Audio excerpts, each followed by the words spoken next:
Sloganing হবে। এবার কি দিল্লি গিয়ে ভোট, ঠিক আছে, এটা হবে। তার আগে একটা কথা বলবো, নবান্ন চোর চোর চোর চোর চোর চোর চোর চোর চোর চোর চোর নবান্ন চোর চোর চোর চোর চোর চোর চোর চোর চোর চোর নবান্ন চোর চোর চোর চোর চোর।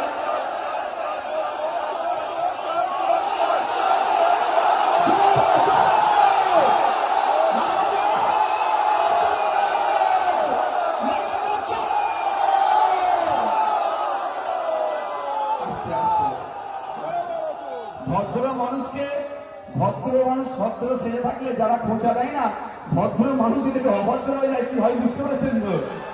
এবার ওয়াকআপ চলে বলে দিন।